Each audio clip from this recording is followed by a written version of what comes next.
Hello, wonderful viewers. Welcome to the Voice of the Crowd, where we try to bring out all the voices out here to the world and for us to see. Today, we are joined by our favorite MC here. He'll introduce himself.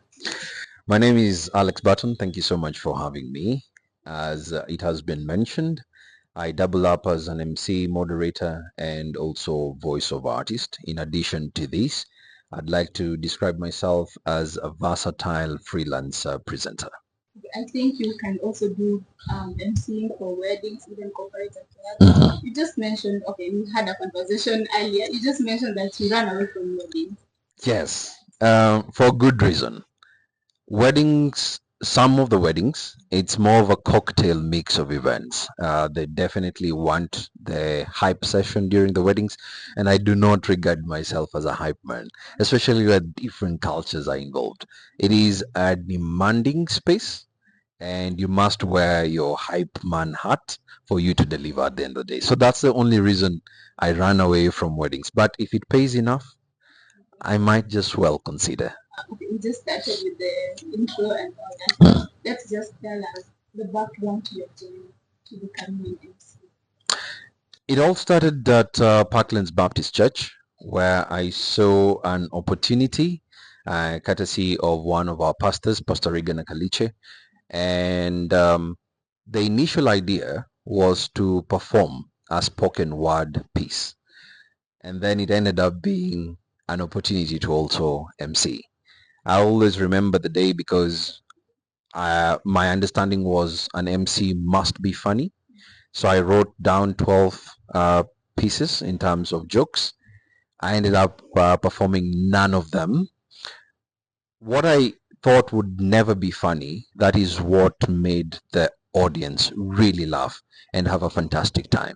So I ended up learning a very fundamental lesson as a result from that. Now, someone like me, I don't think I'll be interested in becoming an MC because I believe that is not a career choice. But for someone like you, I think you have worked it out. So maybe you can tell us if you today were to mentor me to become an MC.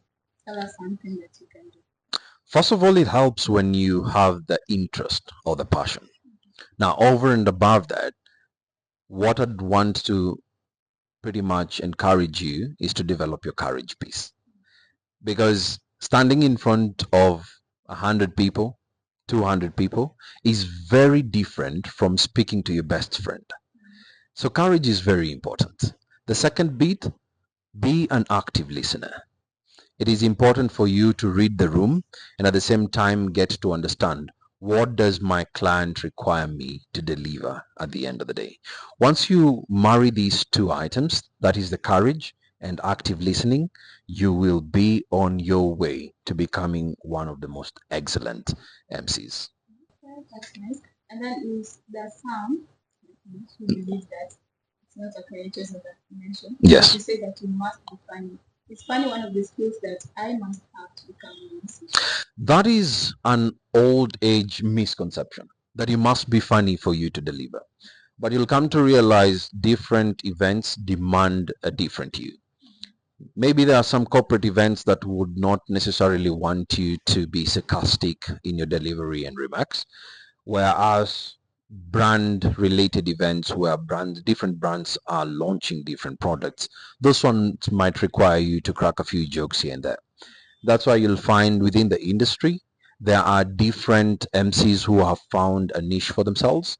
There are those who are funny, and then there are those who deliver the piece in terms of their eloquence. At the end of the day, it's pretty much understanding what do I bring to the table and what can my client benefit from what I position myself to deliver. But you don't have to be a comedian for you to be a great MC.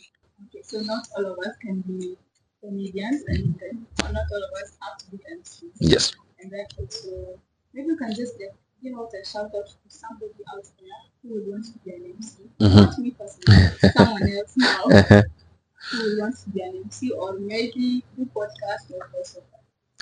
There are a few people I'm mentoring. So there is Furo Ashira, who again serves at Parklands Baptist Church, a phenomenal personality as well.